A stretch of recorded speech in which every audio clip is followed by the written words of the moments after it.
안녕하세요. 저는 인천에 살고 있는 35살 남자입니다. 이런 곳에 제가 글을 쓰게 될 거라곤 살면서 생각했던 적이 없었습니다. 최근 제가 겪은 너무나 황당한 일을 겪고 있는 분들이 있을까 싶어 쓰게 되었습니다. 그럼 제가 그동안 겪었던 일들을 부족한 글솜씨이지만 한번 써보겠습니다. 저는 어렸을 때부터 한자리에 앉아서 집중하는 일을 잘 못했었습니다. 주의 집중력 부족이라고들 하죠. 부모님도 걱정할 정도였어요. 하지만 부모님은 남자아이들은 원체 활동적인 거 좋아하고 집중해서 한자리에 오래 앉아있질 못한다고 생각하셨어요. 그래서 넘쳐 흐르는 에너지를 소모하게끔 하기 위해 스포츠 학원을 다니게 해주셨습니다. 그러다 태권도의 매력에 푹 빠져서 꾸준히 하다 보니 어느새 제 꿈은 태권도 선수가 되어 있더라고요. 운동을 하다 보면 한두 군데는 다치기 마련이지 않습니까? 저도 마찬가지였습니다. 스파링을 하다가 상대 기술을 어깨로 잘못 방어하는 바람에 어깨 쪽 연골을 다치고 말았어요. 순간 엄청난 고통에 비명을 지르며 쓰러졌어요. 대수술을 하게 되었고 의사가 이제 운동을 하지 말라는 말에 선수로서의 꿈은 물거품이 되었습니다. 이때까지 체육 특기생으로 공부는 전혀 하지 않고 오로지 운동만 했던 제가 평범한 학생으로 돌아가 펜을 잡아야 하니 너무 힘들었습니다. 뒤늦게 또래 애들이 하는 진도를 따라가려 해도 성적은 오르지 않았고 솔직히 많이 방황했습니다. 대학 진학은 거의 포기하고 있었는데 담임 선생님이 저를 부르더군요. 지원아, 너 대학교는 포기했어? 선생님이 오늘까지 지원할 대학교 정리해서 제출하라고 그랬잖니. 그게 제 성적으로 어디 대학교 입학도 못할 것 같아서요. 가서도 제대로 할 수 있을지 자신이 없어요. 벌써부터 그렇게 힘이 빠지면 되겠어? 입시는 원래 힘든 거야. 너가 그렇게 공부에 자신이 없으면 체육 쪽으로라도 지원해보는 게 어때? 선생님, 제가 엄청 화려한 경력이 있는 것도 아니고 어깨도 안 좋아서 분명 실기시험은 붙지도 못할 거예요.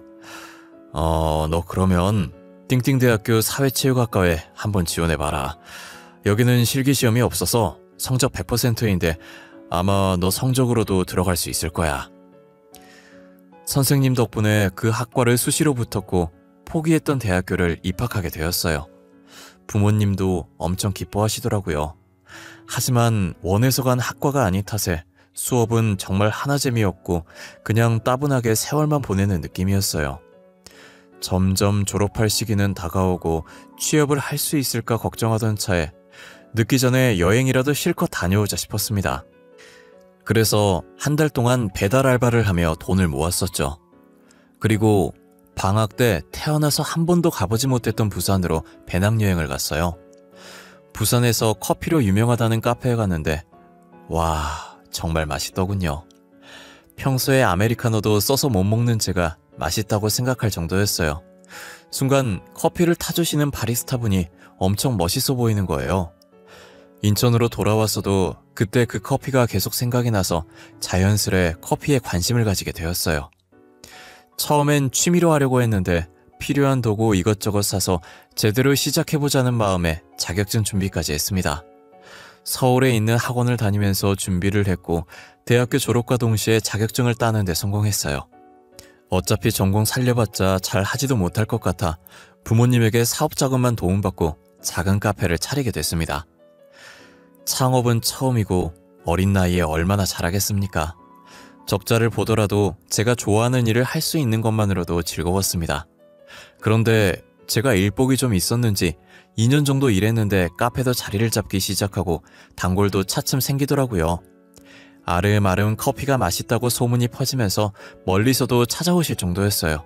경험 삼아 차려본 카페여서 평수도 작고 테이블도 별로 없고 1인 카페였지만 매출이 늘어서 근처에 더 큰 평수로 옮겨서 재오픈까지 하게 되었습니다.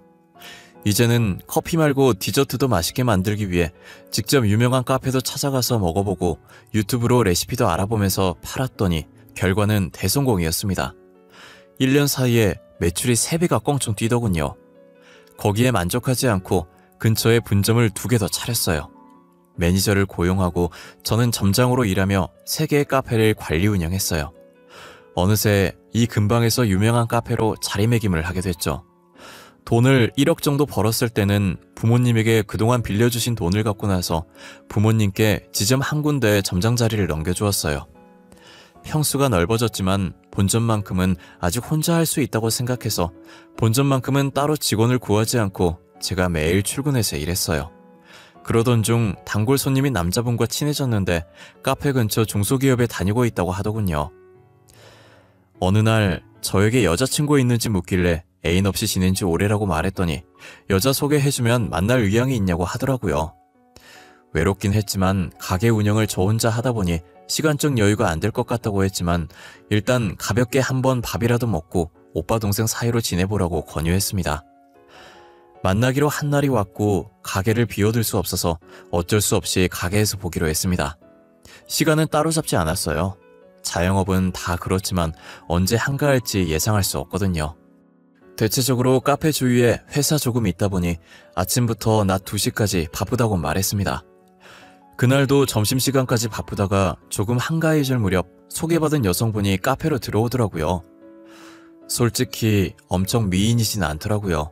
하지만 몇 번 뒤돌아서 다시 볼 정도로 묘하게 시선을 끌어당기는 매력 있는 여자였어요. 첫인상은 좋았습니다. 테이블에 앉아서 커피 한 잔 마시면서 대화를 해보니 더 마음에 들었습니다.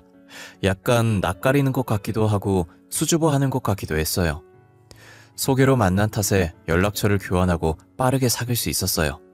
사업도 잘 되고 연애도 정말 잘 됐습니다.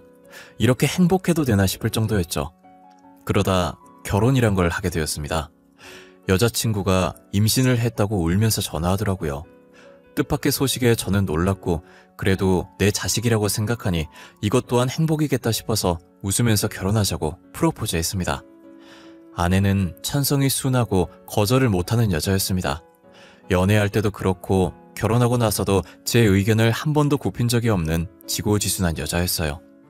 그래서 결혼해서도 잘 지낼 자신이 있었어요.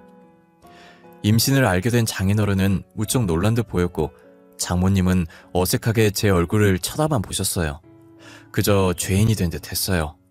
그래도 제가 평생 아내를 책임질 수 있다고 장인어른을 설득했습니다. 그러더니 장모님께서도 배가 더 나오기 전에 결혼식 얼른 올렸으면 좋겠다고 하셨고요. 하지만 장모님께서 집안 사정이 좋지 않아 결혼할 때 한 푼도 줄 수 없다고 하더군요. 솔직히 아내한테 돈을 바라지 않았습니다. 아내가 사회생활 한 지 얼마 되지 않았고 벌이가 좋은 직장도 아니었고 한창 젊을 때 제 실수로 인해 애엄마로 만들어버렸으니까요. 제가 모아둔 돈으로 신혼집과 결혼식 비용을 감당하지 못해서 결국 다시 부모님에게 도움 요청을 하게 되었습니다. 아내가 홀몸이 아니니 처가댁과 가까운 신혼집으로 구했어요. 그리고 아내에게 전적으로 결혼 준비를 맡겼습니다. 계속 미안하다는 마음이 들었거든요. 조금 과하다는 생각이 들긴 했지만 여자에겐 한 번뿐인 결혼식이니 아내가 원하는 대로 해주는 게 맞다고 생각했죠. 3일 동안 신혼여행도 다녀오고 나서 곧바로 아내를 산부인과로 데려갔습니다. 신혼여행 내내 많이 힘들어했거든요. 사실 신혼여행도 가지 말자고 했는데 아내가 가고 싶다고 떼를 쓰는 바람에 국내에서만 다녀왔는데 매일 밤 속이 안 좋아서 구토를 했었어요. 그리고 머리카락도 한 움큼씩 빠지더라고요. 역시나 의사 선생님이 쓴소리를 하시더군요. 산모분, 요즘 무리하신 적이나 스트레스 받은 적 있으시죠? 상태가 조금 불안하네요. 정상적으로 착상되려면 절대 스트레스는 피하셔야 돼요. 근래 결혼 준비한다고 조금 무리하긴 했어요. 스트레스는 글쎄요. 요즘 스트레스 안 받기는 어려우니까 별 수 있나요? 대하 상태가 조금 불안한 게 지금부터라도 최대한 집에서 안정을 취하세요. 더 이상 무리하시면 조기 유산될 수도 있어요. 조기 유산될 조짐이 있다는 말에 아내는 당장 휴직계를 냈습니다. 그리고 저도 카페에 매일 출근하는 것보다 아내 몸조리를 돕기로 했고요. 아내는 원래 몸이 약한 사람이었는지 남들보다 더 심하게 구토를 하더군요. 심한 입덧 때문에 음식을 먹지 못하니 아내는 점점 야위어갔습니다. 그나마 달콤하고 상큼한 과일은 먹히는지 하루 종일 과일만 입에 달고 살았어요. 입덧이 지나고 나니 이제 먹덧이라는 게 시작되더라고요. 입덧은 냄새만 맡아도 헛구역질하고 난리였는데 먹덧은 안 먹으면 속이 울렁거린대요.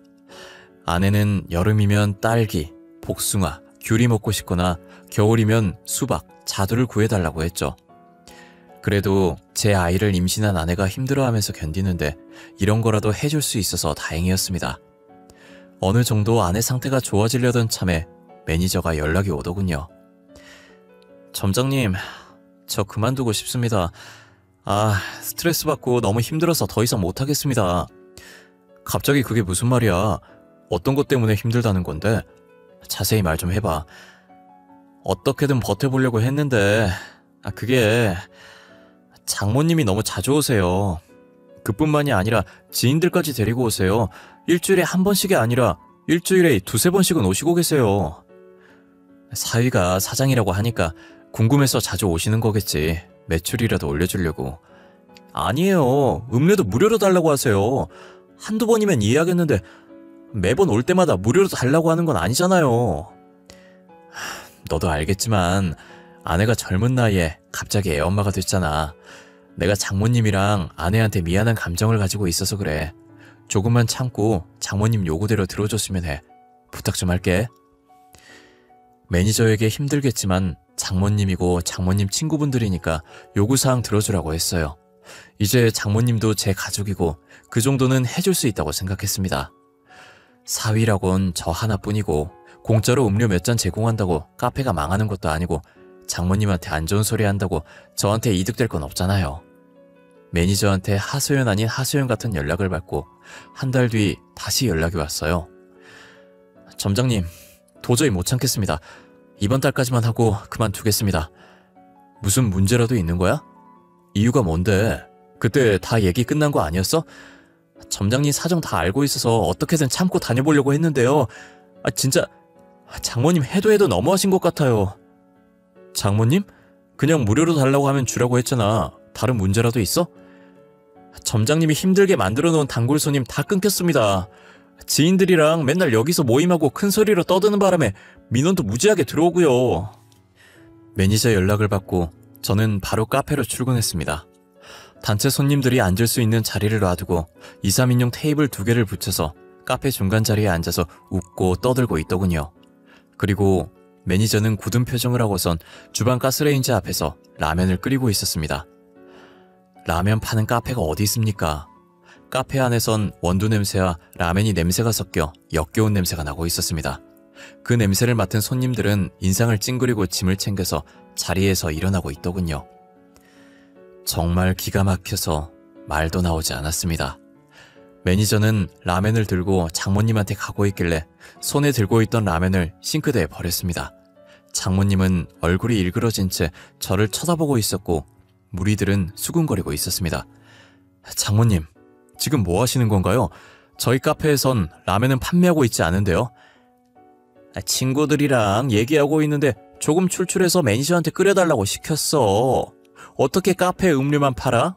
배고픈 사람들은 어쩌라고. 저희 카페는 커피 전문점이지 식사까지 제공하지 않습니다. 장모님도 출출하시면 밖에 나가셔서 드세요. 지금 카페 안에서 원두 냄새랑 라면 냄새랑 섞여서 역한 냄새 나거든요. 최서방, 지금 말하는 게 왜 그래? 얘기하다 보면 배고파서 부탁할 수도 있는 거잖아. 내가 뭐 외부 음식을 배달시킨 것도 아니고. 배달 음식도 안 되고 다른 음식도 취급 안 합니다. 그리고 제 매니저는 제가 고용한 직원이고 장모님 수발 들라고 고용한 직원 아닙니다. 심부름 시키시는 거 그만두세요. 아까부터 말 참 이상하게 한다. 내가 부려먹는 거라는 거야? 내가 최서방 장모인데 그 정도는 해줄 수 있는 거잖아. 아니요, 안 됩니다. 매니저 고용주는 저 하나입니다. 그러니까 이제 그만하세요. 장모님 무리들 때문에 손님들한테 민원이 많습니다. 자주 오시는 건 좋은데 공공장소에서 예의는 지켜주세요. 내가 지금 못 배운 거라고 돌려서 말하는 거야, 최서방? 어디 사위가 장모한테 눈 똑바로 뜨고 바득바득 말대꾸하는 건데, 어? 그리고 내 귀한 딸 유부녀 되기 전에 임신시켜놓고 이 정도도 못해줘? 혼전 임신시킨 건 결혼 전에 찾아뵙고 죄송하다고 말씀드렸어요. 귀한 딸 저한테 맡겨주신 것도 감사하다고 말씀드렸고요. 저는 아내한테 잘하면 된다고 생각합니다. 제 아이를 가진 건 아내니까요. 네 와이프가 내가 배 아파서 낳은 딸이라고. 그 딸 엄마인 나한테도 잘해줘야 하는 게 당연한 거 아니야? 사위라는 게 내 친구들 앞에서 장모 개망신을 줘? 한참 장모님과 언쟁하고 있는데 입구에서 큰 소리가 들렸습니다. 입구 쪽으로 시선을 돌렸더니 제 부모님이 서 있더라고요.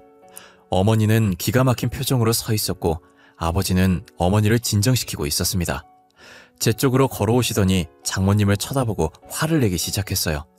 다급하게 저는 매니저를 불러서 손님들한테 사과하고 주문 금액 돌려드리고 가게에서 내보내달라고 시켰습니다. 제 개인적인 문제로 소란스러운 모습을 보이면 동네에서 소문도 안 좋게 날 거고 영업에 지장이 생길 것 같았어요. 사돈, 지금 이게 무슨 상황인가요? 왜 제 아들한테 고함을 지르고 계시냐고요?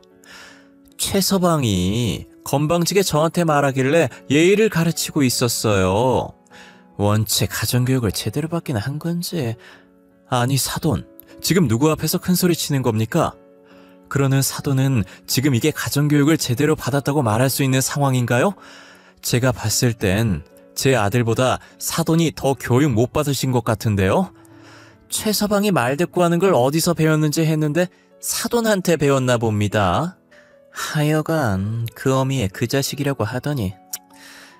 솔직히 말해서 제 아들이 부주의해서 임신한 건 맞지만 남자 혼자서 임신이 되는 건 아니지 않습니까? 막말로 그쪽 딸은 잘한 짓입니까? 어머니, 이제 그만하세요. 장모님, 오늘은 이만 돌아가 주세요. 더 이상 대화하면 싸움밖에 되지 않을 것 같습니다. 아니, 나 지금 너무 불쾌해서 이대로는 못 가. 최서방이 먼저 시작했으니까 나한테 속죄의 의미로 다른 동네에 있는 카페 하나만 넘겨. 장모님 말을 듣는데 순간 제가 잘못 들은 줄 알았습니다. 결론이 어떻게 그런 식으로 나오는지 이해가 되지 않았습니다. 무슨 대화 안 통하는 벽창호와 얘기하는 기분이 들었습니다. 그건 어머니도 마찬가지였는지 벙찐 얼굴로 가만히 서 있었습니다. 내 말 안 들려? 사돈 어른이 가지고 계신 카페 지점 나 한 개만 달라고. 오늘 내가 받은 모욕에 비하면 어려운 일도 아니잖아? 오늘은 이만 돌아가시는 게 좋을 것 같습니다. 지금 안 나가시면 경찰 부르겠습니다. 사돈, 사업이 애들 장난감도 아니고 다 큰 어른이 때를 써서 되겠습니까? 지금은 보는 눈도 많으니 일단 돌아가세요. 아들이랑 상의 좀 해보겠습니다. 어찌나 고집불통이신지 생각할 필요도 없이 거절하려고 했는데 어머니는 일단 가게에서 나가게 하는 게 우선이라 생각하셨는지 장모님을 어르고 달래더군요. 그리고 제가 아무 말 없이 고개를 끄덕였더니 그제서야 만족하신 장모님이 친구들을 데리고 가게를 빠져나갔습니다. 정말 진이 다 빠지더군요. 얼른 매니저한테 진심을 다해 사과했습니다. 이렇게 심각할 줄은 몰랐다고 말이죠. 그리고 장모님은 이제 내가 알아서 해결할 테니 제발 가게를 위해서 조금만 더 일해달라고 부탁했습니다. 안 그래도 단골 손님까지 끊겼는데 능력 있는 직원까지 이룰 수는 없었어요. 매니저를 퇴근시키고 카페 문을 일찍 닫고서 어머니를 앉혀서 앞으로 장모님에게 어떻게 해야 될지 상의했습니다. 사돈, 아까 안 보냈으면 대답 들을 때까지 안 갈 것 같아서 돌려보냈어. 오늘은 이렇게 수습해서 보냈지만 다음에는 확답 들을 때까지 포기 안 할 거야. 그냥 엄마가 돈 보태줄게. 사돈 말대로 가게 하나만 내줘. 엄마, 진심이세요? 싫어요. 여기 와서도 진상처럼 하는데 가게 내주면 얼마나 더 마음대로 하겠어요? 그리고 제가 이 동네에서 자리 잡으려고 얼마나 노력한지 다 아시잖아요.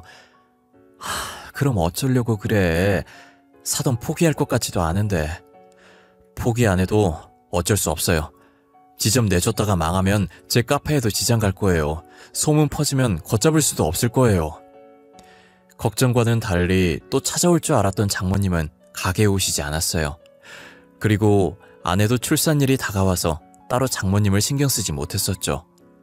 아내는 무려 10시간 동안의 진통 끝에 어렵게 딸을 낳았어요. 그런데 장모님은 조리원에 단 한 번도 오시지 않으셨어요. 저한테는 귀한 딸이라고 고래고래 소리를 지르면서 카페 내놔라고 하실 땐 언제고 참 어이가 없더군요. 아내는 한 달 정도 제가 예약해둔 최고급 산후조리원에 있다가 집에 돌아왔습니다. 그런데 난데없이 저희 본가로 들어와서 살자고 저를 설득하는 게 아니겠습니까? 아내한테 그 이유를 물어봐도 속 시원하게 말도 해주지 않았습니다. 여보 어머님도 우리 아이 보고 싶을 거고 그래서 그런데 우리 결혼하기 전에 살던 집 팔고 그 돈 엄마 주면 안 될까? 갑자기 그게 무슨 뚱딴지 같은 소리래? 그걸 왜 팔아? 그리고 신혼집을 팔아서 왜 장모님을 줘? 그 집 사준 건 우리 부모님인데. 섭섭하게 왜 그래? 내가 시댁 들어가서 잘할게. 그럼 됐지. 우리 엄마 한 성격 하는 거 알잖아. 나를 봐서라도 그렇게 해주면 안 될까? 너 아이 낳은 지 고작 이틀 됐어. 나한테 이런 말 하는 이유가 뭔데? 당신이 시집살이 하겠다고 해도 난 말릴 거야. 그런데 굳이 들어가서 살겠다고? 솔직히 말할게. 사실 엄마가 카페를 엄청 차리고 싶어 하더라고. 나 조리원에 있을 때 전화와서 신혼집 팔아서 가게 안에 차리게 해달라고 말하셔서. 아니, 그런 일이 있으면 진작에 나한테 말을 했어야지. 그리고 장모님은 여보 애 낳고 한 번도 찾아온 적 없으면서 양심 없게 너한테 그런 부탁까지 하신 거야? 여보, 내가 정말 미안해. 사실은 엄마가 우리 오빠는 엄청 아끼는데 나는 싫어해. 항상 첫째를 위해서 나는 희생해야 된다고 하더라고. 진짜 지긋지긋하네. 대체 장모님은 왜 그렇게 카페 지점에 집착하시는 건데? 아내는 펑펑 울면서 이때까지 오빠를 위해 항상 희생했다고 서럽게 말하더군요. 본성이 착했던 아내는 장모님이 아들 선호 사상에 휩싸여서 대놓고 차별하는데도 반항 한 번 못했대요.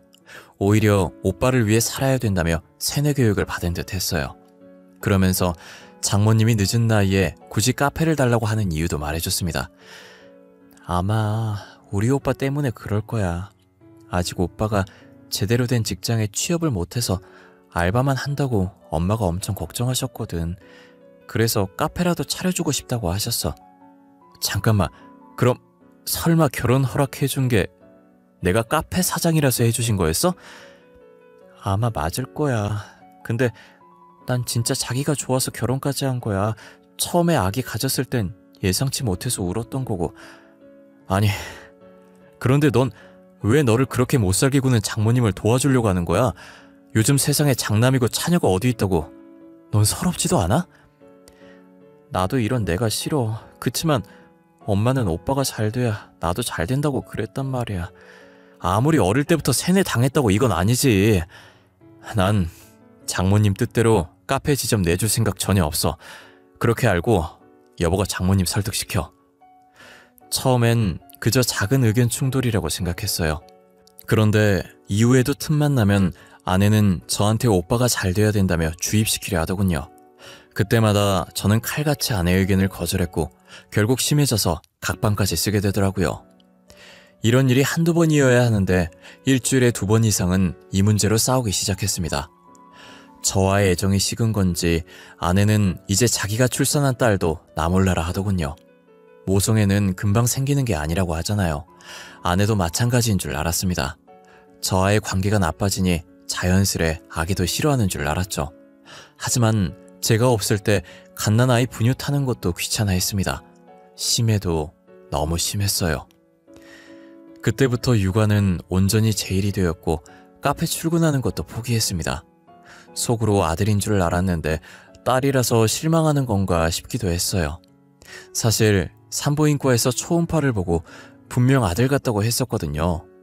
그런데 손가락을 잘못 봤다면서 딸이라고 말하는 의사 말에 아내가 실망하는 표정이 보였습니다. 하지만 저희 부모님은 아들, 딸 차별하지 않고 딸은 딸대로 더 좋다고 하시는 분들이에요. 1년에 가까운 시간 동안 장모님의 카페 투쟁을 시작으로 육아 문제로 번지더니 이제는 서로 얼굴 보기도 두려워하는 사이가 되어버렸습니다. 얼른 아내가 정신 차리고 모성애를 느꼈으면 하는 생각으로 버텼어요. 분명 자기 자식인데도 심하다 할 정도로 무신경하게 대하는 모습을 보고 아내에 대해서도 실망하게 되고 지칠 대로 지쳐버렸었죠. 차라리 가정의 평화를 위해 장모님한테 카페를 차려줄까 생각도 했었습니다. 그런데 며칠 뒤에 모르는 번호로 제게 전화가 왔어요. 아무리 물어도 자기 신원을 밝히지도 않고 아내에 대해 말할 게 있으니 약속된 장소로 나오라고 하고 끊더군요. 처음엔 이상한 사람인 줄 알고 안 나가려고 했거든요. 그런데 아내가 자기 자식 버려두는 것도 수상하고 저희 아내 이름을 아는 걸 보니 신뢰가 가기도 해서 약속된 시간에 맞춰 나갔습니다. 한 남자가 제 얼굴까지 알고 있는지 저보고 여기 오라며 손짓하더군요. 그러면서 한 장의 사진을 보여주는데 충격적이게도 아내의 웨딩 사진이었습니다. 옆에는 제가 아니라 앞에 있는 남자와 찍은 사진이었죠. 많이 놀라셨죠? 당연히 놀랄 수밖에 없을 거예요. 은정이한테 못 들었을 테니까요. 두 분 결혼하기 전까지 저희 2년 동안 연애했었어요. 당연히 서로 결혼까지 약속한 사이였고요. 서로 결혼까지 얘기했다면서 왜 헤어지셨나요? 저한테 이런 얘기를 꺼내시는 이유가 뭐예요? 은정이 제가 정말 많이 사랑했었어요. 그래서 결혼까지 하려고 은정이 부모님한테 결혼 허락 받으려고 하는데 죽어도 안 된다고 하시는 바람에 못했어요. 초면에 이런 말 하긴 그렇지만 돈이 없다는 이유로 허락을 못 받았어요. 그러면 결국 은정이랑 헤어진 거 아닌가요? 은정이 저랑 결혼해서 잘 살고 있는데 굳이 이런 얘기를 제가 들어야 하나요? 은정이가 낳은 얘기는 잘 크고 있나요?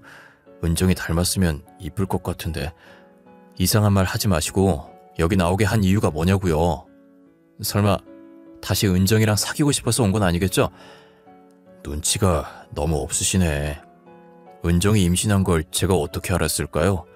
혹시 아이가 크면서 아빠를 닮아가던가요? 아마 아닐 텐데. 순간 누군가 제 뒤통수를 망치로 때리는 기분이었습니다. 저 남자가 은정이가 출산한 걸 어떻게 알았을까요? 아직 아내와 연락하고 있었던 걸까요? 남자의 말에 손이 덜덜 떨리더군요. 아마 제 아기일 겁니다. 은정이가 저한테 얘기하진 않았지만 헤어질 때 은정이가 임신한 사실을 알고 있었거든요. 그래서 다시 잡으려고 했는데 곧바로 다른 사람 만나서 결혼까지 하더군요. 아내가 낳은 딸이 제 아기가 아니라뇨. 믿을 수 없었고 믿고 싶지 않았습니다. 하지만 흔쾌히 결혼을 허락해준 장모님과 자기 배 아파 낳은 딸을 모른 척하는 아내. 둘의 모습이 머릿속을 스쳐 지나가더군요. 혼전 임신해서 급하게 결혼식을 올려야겠다던 장모님의 말이 떠올랐습니다. 애초에 제 핏줄이 아닌 걸 알면서도 아내를 돈 많은 남자와 결혼시키려는 장모님의 욕심이 치가 떨렸습니다. 집으로 돌아오자마자 어머니에게 맡겨둔 딸아이의 머리카락을 떨리는 손으로 비닐에 담아놓았습니다. 그리고 제 머리카락과 함께 유전자 검사센터에 돈 주고 의뢰를 했어요. 최대한 빨리 해달라고 하니 하루 만에 휴대폰으로 결과를 보내준다고 하더라고요. 최 서방이 어쩐 일로 온 거야? 혹시 사업 얘기 때문에 온 거야? 아유, 잘 왔어. 그러게 빨리 주면 좋았을걸. 고집은. 아니요, 그 얘기 아닙니다. 그냥 여기서 얘기하겠습니다. 장모님, 저한테 할 말 없으세요? 저희 결혼에 대해서건 아내의 임신에 대해서던지요. 제 질문에 아내의 얼굴은 하얗게 질렸고 장모님은 굳은 채 서 있기만 했습니다. 두 사람의 표정을 보고 굳이 친자검사 결과를 보지 않아도 알 수 있을 정도였어요. 저는 장모님과 아내에게 속아서 사기 결혼을 당해버렸던 거예요. 어떻게 눈 하나 깜빡하지 않고 거짓말을 하는지 소름이 끼쳤어요. 오늘 제가 누굴 만났는지 아세요? 처음 보는 남자가 은정이 전 웨딩 사진을 보여주더군요. 장모님과 아내뿐만 아니라 장인어른과 형님도 벙찐 얼굴로 두 사람을 바라봤습니다. 아내는 아예 다리에 힘이 풀려서인지 주저앉았고 장모님은 끝까지 버티고 있더라고요. 괘씸했습니다. 멀쩡한 제 인생을 송두리째 망쳐버린 사람이잖아요. 그리고 그 아이가 제 자식이 아니란 것도 말해주더군요. 진짜 당신들, 그러고도 사람이야? 어떻게 소중한 생명으로 사기를 칠 수가 있어? 최 서방이 무슨 말 하는지 모르겠는데? 그 사람이 누군지 나도 몰라. 최 서방, 괜히 이상한 사람이 한 말에 휘둘리지 마. 오늘은 얘기할 정신이 아닌 것 같은데 이만 가봐. 끝까지 발뺌하시네요. 저한테 제발 사실대로 얘기하세요. 여보, 내가 다 얘기할게. 그러니까 집에 가서 나랑 따로 얘기하자. 응? 은정아, 지금 무슨 소리 하는 거니? 따로 얘기할 게 뭐 있다고 그래? 장모님은 계속 발뺌하고 있는 상태에서 제 휴대폰 알림이 울렸습니다. 확인해보니 친자검사 의뢰한 병원에서 온 결과 메시지였죠. 예상대로 저는 친자 브리치 결과를 받았습니다. 더 이상 화도 나지 않고 어이가 없어 헛웃음만 나왔습니다. 병원에서 연락 왔네요. 아기가 제 아이가 아니라고 하네요. 이렇게까지 증거가 나왔는데 언제까지 모르쇠로 일관하실 예정인가요? 알고 싶은 게 뭐야? 이미 다 알았다면서. 왜? 사과라도 듣고 싶어서 그러는 거야? 난 지금도 잘못한 거라고 생각하지 않아. 정말 뻔뻔하십니다. 장모님, 저를 그냥 물주로 생각하고 있었나 봐요? 그래, 돈 많아 보여서 허락했다. 왜? 우리 장남한테 콩고물이라도 떨어져야지. 그런데 어째 있는 사람들이 더 하다고 하더니 어쩜 돈 한 푼 안 넣어주려고 기를 쓰는지 원. 여보, 내가 잘못했어. 엄마가 애 아빠 속여서라도 잡으라고 했어. 난 싫다고 했어. 그런 거짓말을 하는 게 아니라고 해도 어쩔 수 없었어.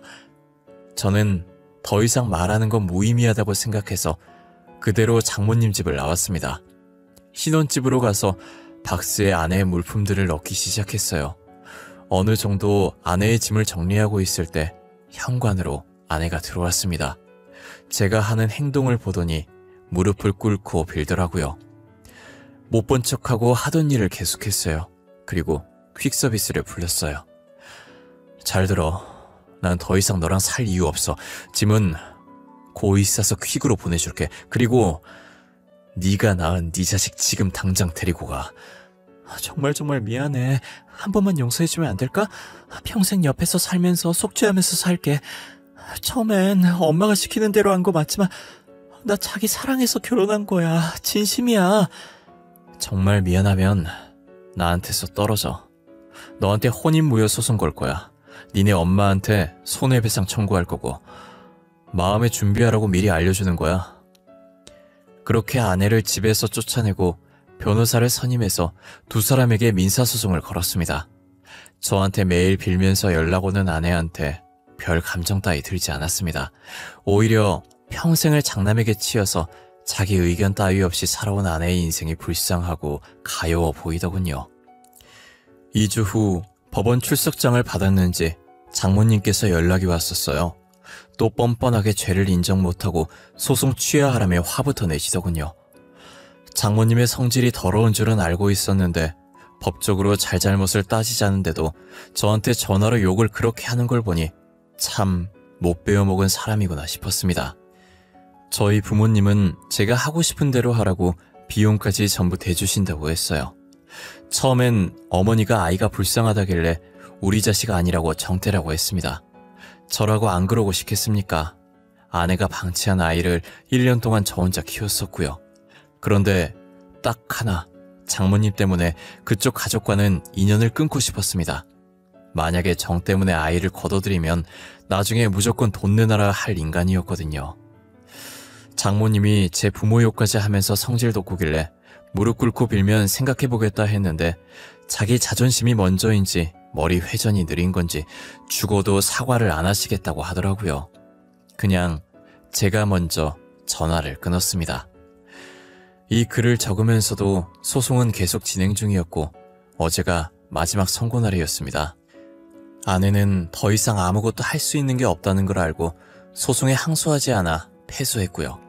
그런데 장모님은 결과에 승복하지 못하고 화를 내다 법정에서 쫓겨나 버렸어요. 이제 장모님도 아니군요. 아줌마네요. 그 성질 더러운 아줌마한테 그동안 카페에서 영업방해로 피해받은 금액과 무단 취직하면서 매니저 힘들게 한 정신적 피해 보상금까지 한 번에 소송 걸어서 총 1,000만 원 받기로 결정났습니다. 길었던 손해배상 소송에 정말 힘들었습니다. 그런데 웃긴 건 전처는 장모님한테 문전박대를 당했다고 하네요. 장인어른은 장모님 기에 눌려서 절대 자기 의견 안 내세우는 사람이었거든요. 그런데 보다 못해 아내를 감싸고 놀자 장모님이 장인어른까지 쫓아냈다고 하더라고요. 결국 전처는 전 약혼자에게 염치불구하고 연락했다고 합니다. 그 남자도 참 대단한 게 그 여자를 얼마나 사랑했으면 아이까지 둘이서 같이 키운다고 하더라고요.